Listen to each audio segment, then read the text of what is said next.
Now at 10 and streaming on CrossroadsToday.com, the search is still on for a missing woman in Victoria with new details in connection to her disappearance. This man is in custody after a Victoria police SWAT team arrest last Friday. And Texas game wardens have been busy this month with illegal fishing in one area county. We cool down with mainly dry conditions. We're going to warm up, but we might see some more showers as well. We'll talk all about that, but first, here's Gino. And the regional finals matchups are set, and we have 5 Crossroads teams that are still playing after Thanksgiving. We have a preview in sports. You're watching 25 News Now after Monday Night Football. Good evening and thank you for joining us. I'm Don Brubaker. Karina Garcia has the night off. We have new details in the case of a missing 20-year-old woman. Amanda Stevenson's mother reported her missing last Tuesday. 25 News Now reporter Darius McCormick was at a search today for Amanda. 20-year-old Amanda Stevenson was last seen Sunday, November 19th. Victoria police found her cell phone. It was locked, but investigators are trying to gain access to the phone for possible leads. Police have also linked Amanda's case to an incident last Wednesday in the 900 block of Ball Airport Road. That's in far north Victoria County, west of Highway 77. A 25 News Now viewer shared this video of the scene that day. Authorities say they questioned a man regarding the location of Amanda. They were trying to pull him over to interview him again when he took his own life. Officers have searched various locations, including areas of Yoakum where the man took his own life lived. Police say his surviving wife is cooperating. Law enforcement used search dogs and drones over that property. A group of locals created a group on social media that has amassed more than 3,000 members. Many members have joined in the searches to find Amanda. Monday, some people even went to the search near the Guadalupe River.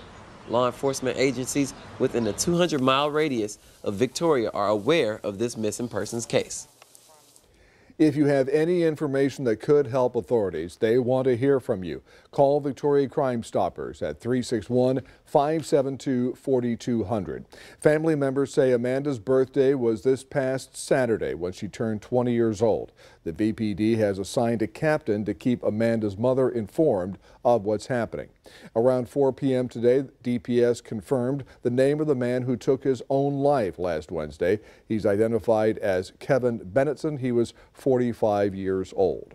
Here's your viewer poll tonight. Scan that QR code on your screen to vote now. Here's the question. Did you or someone you know help in the search for Amanda Stevenson today? Yes or no? Let's look at the numbers. 14% of the voters said yes. 86% said no. We thank you for voting and come to crossroadstoday.com/vote to take part. Last Friday, Victoria police officers went to a home on the 700 block of East Guadalupe Street in response to an assault. A woman was transported to the hospital with unknown injuries. The Victoria PD SWAT team was called to the home. Almost 3 hours later, a suspect was taken into custody. That suspect, 24-year-old Carlito Hernandez, faces charges including aggravated assault with a weapon. Hernandez is in the Victoria County Jail in lieu of $70,000 bond. An 87-year-old Houston man was pronounced dead at the scene after a 3-vehicle crash on State Highway 239 in Refugio County Saturday night. The Refugio County Press reports the man was driving a 2001 Saturn traveling eastbound when it veered into the westbound lane. DPS says a tractor driven by Darren Kelso of Tivoli was able to swerve into a ditch to avoid hitting the Saturn.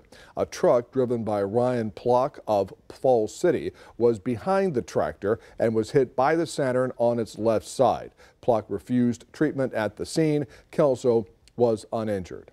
A random act of vandalism in the Inez area caused about 1,800 homes and businesses to lose power. The outage lasted about 6 hours, starting Friday night and ending Saturday morning. The manager with Victoria Electric Co-op says his office received several messages about the issue at the Inez substation. The substation is on FM 444. Victoria County Precinct 4 Commissioner Kenneth Sexton says when crews arrived at the substation, they realized a crime was committed. There was bullet holes in the transformer that knocked out literally all the power in Precinct 4 in the county. The person or persons responsible could face felony charges. If you have any information, call the Victoria County Sheriff's Office at 361-575-0651.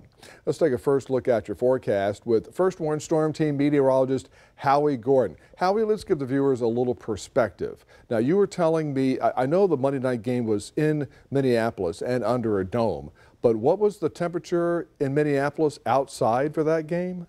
It was 15 degrees, Don, so as much as we want to complain about 50s dropping into the 40s overnight, yeah, they're dealing further up north. You're getting down to 15, 16, 12 degrees in some spots. I mean, everything is relative. Down here, we were in the 70s, and then we get knocked down into the 50s with wind and even some rain in some spots. Feels very much on the chilly side. Now, these winds, upper level winds, kind of swirling around. What's going on is the winds are undercutting some of the warm moisture and trying to produce some clouds and some showers, but really nothing's manifesting for the most part. Now, rain is expected a couple days from now, as well as warmer temperatures, and we'll touch more on that coming up in just a bit, Don. All right, Howie, thank you. A shooting at a university in Vermont is under investigation as a possible hate crime. 3 Palestinian-American college students were shot over the weekend, and the accused gunman faced a judge today. He was arraigned today on 3 charges of attempted murder following his arrest, after police say he ambushed the 3 young men. The suspect accused of shooting 3 Palestinian college students is now in custody, charged with 3 counts of attempted murder. 48-year-old Jason Eaton pleading not guilty in court today. The alleged gunman accused of opening fire on these 3 20-year-old college students, Hisham Aratani, Keenan Abdelhamid, and Tashin Ali Ahmed. Aratani attends Brown University. Abdelhamid goes to Haverford College. And Ahmed is a student at Trinity. All 3 graduated from the Ramallah Friends School in the West Bank. Police say the students were shot outside the home of one of the victims' relatives during the Thanksgiving holiday, and that 2 of the students were wearing traditional keffiyeh scarves. They were reportedly speaking Arabic when the suspect allegedly fired at them without saying a word. All 3 hospitalized. 3 young men have been the victims of an unprovoked and terrible crime, and that their lives have been changed forever. Hisham's mother telling ABC News her son has a bullet lodged in his spine and doctors are unsure if he will be able to walk again. I'm shaken, I'm hollow inside, I'm aching to be with my son. He's lying immobilized in a bed. But he had very high spirits in the beginning, and I think now it's beginning to sink into him. Officials say they have not yet obtained evidence to charge Eaton with a hate crime enhancement. However, Burlington leaders calling this a disturbing and hateful act. I'm grateful that the police department and the government is looking into hate crimes and taking this very seriously. The investigation is ongoing as officials try to determine motive. Eaton is being held without bail, and if convicted, his charges could potentially result in a life sentence. Melissa Adon, ABC News, Los Angeles. A Red Cross bus carrying Palestinian prisoners released by Israel has arrived in the West Bank. It was the 4th release as part of the ceasefire deal between Israel and Hamas. Earlier, Hamas released 11 Israeli women and children it held hostage. The 4-day truce was to come to an end Tuesday, but leaders said it would be extended for 2 additional days. The prisoners were greeted by loud cheers from crowds surrounding the bus as it made its way through the streets of the city. Elon Musk has told Israeli government leaders he will do whatever is necessary to stop hate on his X social media platform. Earlier, Elon Musk met with Israeli Prime Minister Benjamin Netanyahu. He walked through one of the places Hamas attacked on October 7th. He then took Musk to the Eden family home, where 4-year-old Abigail Eden was kidnapped by Hamas and released Sunday. Her parents were killed in the attack. The visit comes after Musk was widely accused of amplifying anti-Semitic comment on X. Texas game wardens have been busy enforcing flounder closure regulations in Matagorda County this month. 4 times in November, game wardens assigned to Matagorda County cited commercial Gulf shrimp boats for possession of flounder in closed season. A total of 158 flounder were seized in total. Flounder fishing in Texas is closed from November 1st through December 14th to keep more fish in the water to spawn during their annual migration. Governor Greg Abbott today skydived with 106-year-old Al Blaschke at Skydive Spaceland San Marcos to honor the service and sacrifice of U.S. military veterans. The governor and Mr. Blaschke were flown in a de Havilland DHC-6200 Twin Otter aircraft and jumped at 8,500 feet. This was Governor Abbott's first skydiving jump. Blaschke broke his own Guinness World Record for the world's oldest tandem parachute jump during today's jump with Governor Abbott. Fire departments in the state are taking small steps to address firefighters' mental health needs. You can read the Texas Tribune article on crossroadstoday.com. Remember to subscribe to our YouTube channel, Crossroads Today. Hit the like button and click the notification bell so you can see Crossroads Today on YouTube. And stay with us. Coming up on 25 News now at 10. George Santos is facing expulsion this week after a report found that the congressman used campaign funds for personal expenses. Also ahead, a vehicle chase in Southern California comes to an end in dramatic fashion, all caught on camera.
The House is expected to vote to expel indicted New York Republican George Santos as soon as this week. A resolution was filed before the Thanksgiving break to expel Santos. This comes after an ethics committee report found he used campaign funds to pay for personal expenses, including rent, trips, luxury items, and cosmetic treatments. Santos has pleaded not guilty to federal charges, including identity theft, money laundering, and theft of public funds. If he is expelled, it would trigger a special election for his competitive Long Island-based seat. A chance meeting leads to a life-changing opportunity for a Massachusetts man. And if it wasn't for Jay, I don't think I'd be here today. And I mean that. He got the call, and I looked at my wife, and she said, "Jay, go. This is what you do."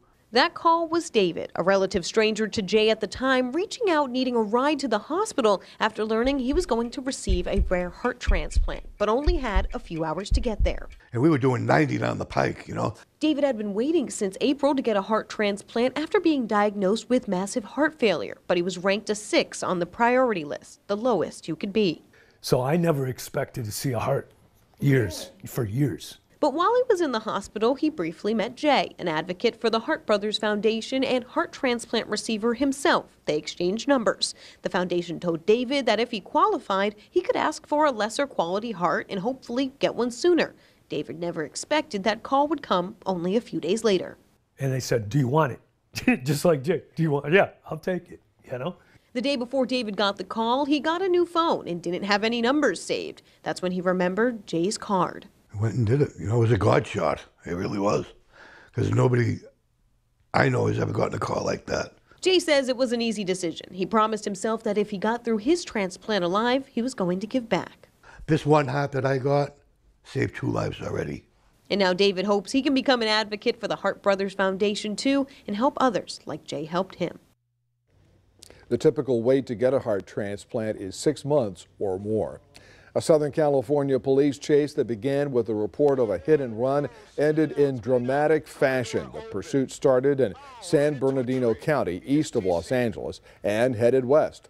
The pickup, which had a damaged rear tire, began fishtailing before spinning into a curb and a tree. Officers took the driver into custody at gunpoint. Details about this incident were not immediately made available.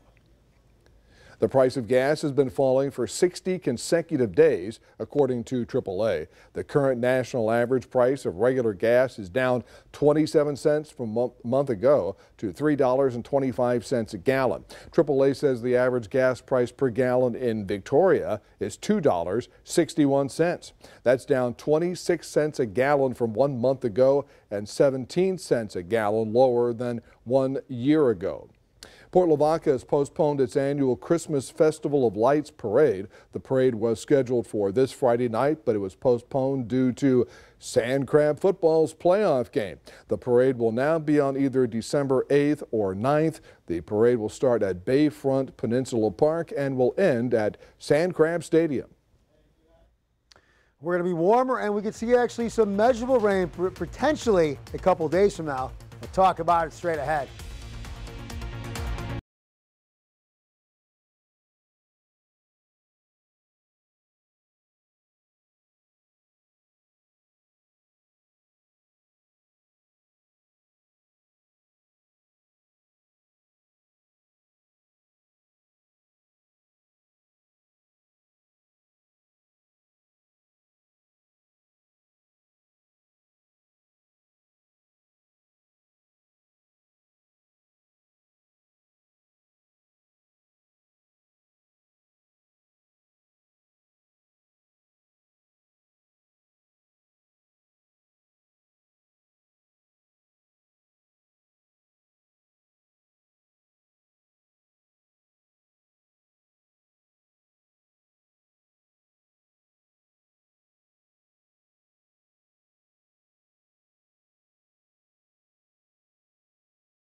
Okay, so I've been talking about it all day today. Cooler with clouds today.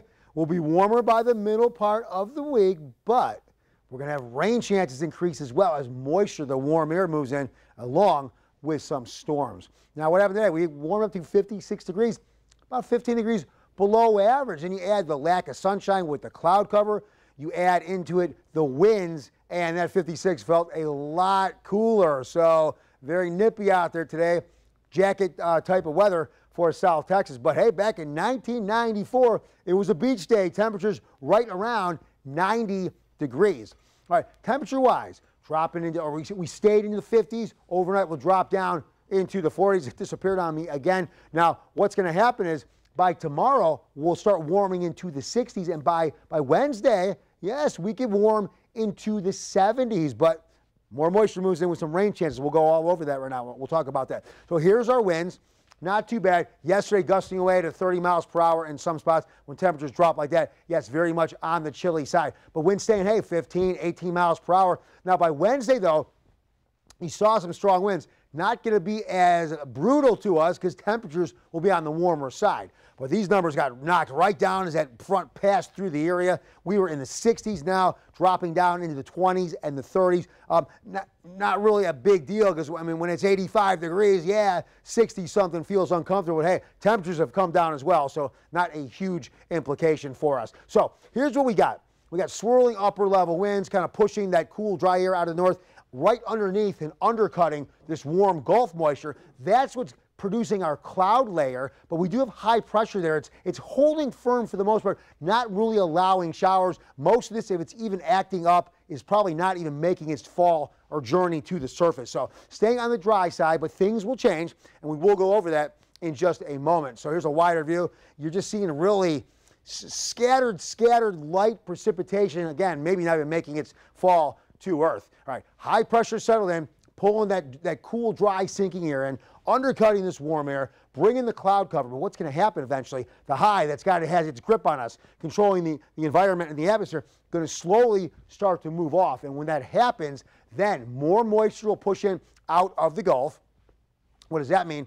More moisture, better chances for rain, and then storms pushing up from the south. So, hey, we could see some showers then Tuesday, Wednesday, Thursday timeframe. Thursday, most notably, as those storms push up from the south, we could see showers. Now, I'm expecting most of the activity and the heaviest of it to stay out there over the open waters. But you know what? I think we could see a little rain here and there. We're going to break it down on our future tracker. We got some showers. Again, you see the heaviest of it going to stay out there over the open waters, but there's a chance we see these showers inland as well. I'm not looking at a washout, but we could see some measurable rain potentially for our Thursday time frame when those storms make their way into the crossroads. All right, here's our marine forecast. So 65 for the water. Winds have come down, so erase your small craft advisories for now, but with seas occasionally at 5 feet, that's going to keep our bays on the choppy side. All right, this evening, dropping into the 50s, but overnight into the 40s. 45 degrees again, a little breezy. That could be enough to make it a little more uncomfortable. Then tomorrow,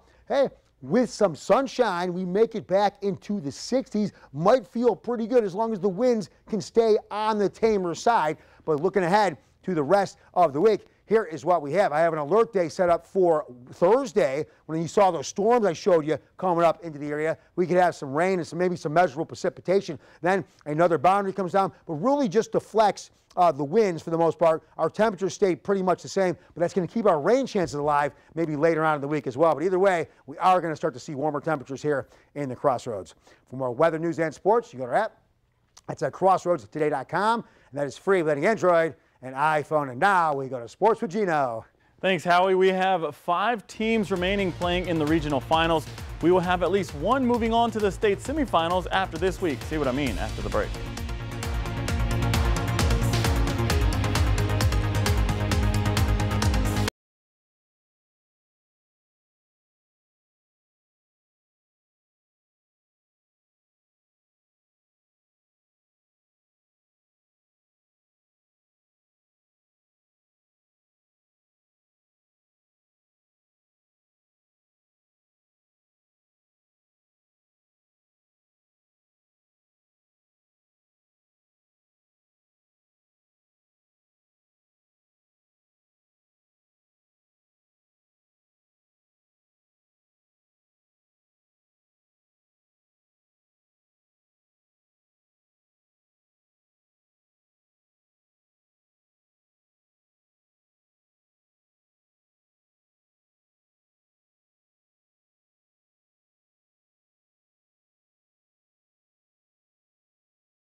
At a crossroads, it was an eventful regional semifinals of the Texas High School football playoffs, but after the weekend, there are only 5 area teams remaining. The Calhoun Sandcrabs continue to roll through the competition and are in a spot they have not been in for quite some time. This is the farthest that the Sandcrabs have been since 2018, when Calhoun fell to Calallen in the 4th round of playoffs. Now Calhoun will prepare for the Davenport Wolves out of San Antonio. Calhoun and Davenport have not played each other since Davenport is a fairly new school. Calhoun has beaten a team that defeated the Wolves earlier this season.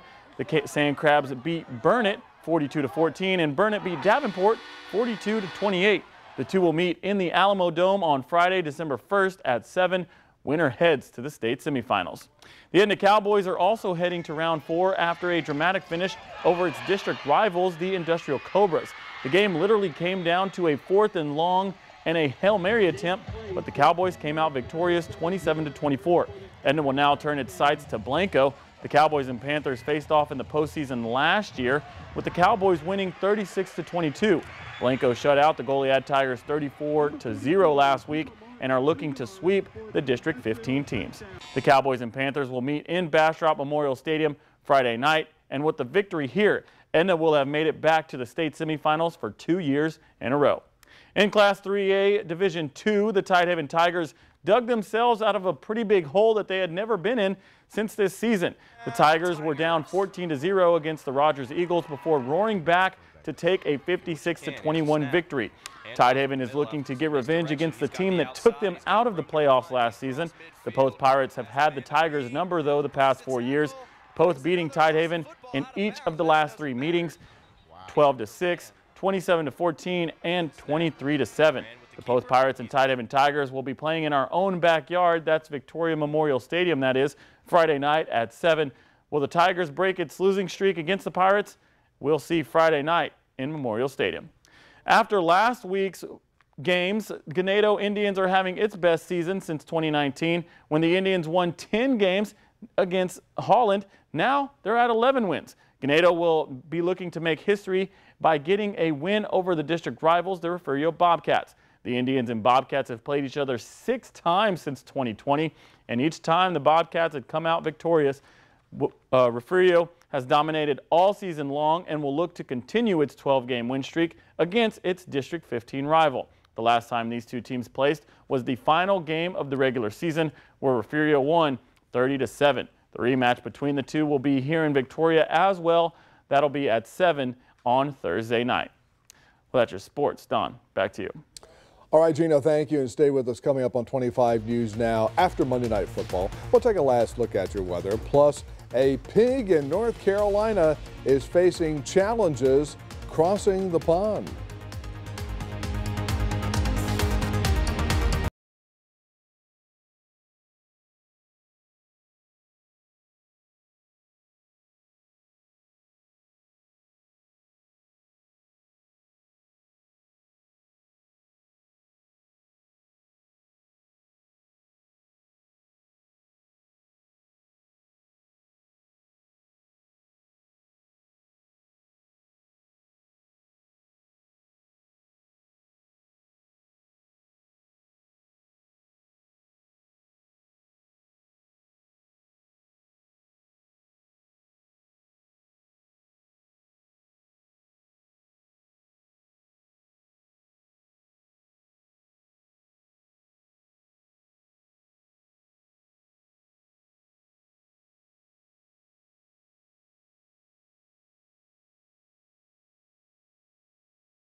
A pig named Wilbur and his owner spent Thanksgiving alone in North Carolina while the rest of the family celebrated in their home in England. And getting Wilbur there from North Carolina is complicated. He has to have a series of blood tests for various diseases by a specific date from a USDA accredited veterinarian. Then there's an isolation period to make sure he does not have any diseases. But the family is determined to get Wilbur across the pond. We're very cognizant of the fact that we're crazy people. You know, we own it. We have, you know, our duty to him as his family, and then also selfishly just love him to bits. Ruben Castillo has stayed in North Carolina to keep the process of getting Wilbur to England on track. The Castillos have created a Facebook page called Wilbur Pig, a Daily Dose, to track Ruben's and Wilbur's remaining steps. Actually, Wilbur made a mistake packing. He left his Razorback. The TSA is showing off its 2024 canine calendar, highlighting hard-working canines from across the nation. There are more than 1,000 explosive detection dogs featured. The cover girl is Dina, the winner of the 2023 Cutest Canine Contest. There's also fun facts you can learn about the dogs, like how a dog's nose is powerful enough to detect substances at concentrations of 1 part per trillion. That's about the same as a single drop of liquid in 20 Olympic-sized swimming pools. Now, these calendars also are special in a way because June, July, and August, those pages are longer and bigger because it's the dog days of summer. I was waiting for either one of y'all to say something. I have no idea. Because there's 31 days? I don't know. Yeah, and I'm kind of missing the summer with these temperatures, Howie. I was still just stuck on the Wilbur episode you showed me there. Can these canines get my feline a job? Tony needs to do something around here. Oh, yeah, these temps, Tom, yeah, a little chilly. That's not why we're down here. We want them warmer, and we've been dry. But hey, when that warm moisture starts to move back in, we're looking at showers and some warmer temperatures, obviously. But here's what we got tonight. We'll be in the 50s this evening, overnight, dropping down to 45. So there we go. That is Burr weather. Wilbur and all those doggies got to keep their fur on for this one. Then tomorrow, 62. Hey, some sunshine. That's a little bit better. But looking ahead, here is what we have. We do warm up, but then rain chances increase as well. But you know what? I'll take the 70-degree weather right back, Don. I think I will, too. Thank you, Howie. And finally tonight, here's something to get you in the holiday spirits. For the 74th year, this Baltimore street, known as the Miracle on 34th Street, celebrates the season with amazing light and holiday displays. The annual celebration takes place each year the Saturday after Thanksgiving and runs through New Year's Day. Santa even showed up for the festivities. For more details, you can visit ChristmasStreet.com. That looks like fun. Hey, thanks for joining us for 25 News Now. After Monday Night Football, join Carolina Astroin, meteorologist Parker Cox. 25 News Now, sunrise starting at 5 a.m. Good night, everybody.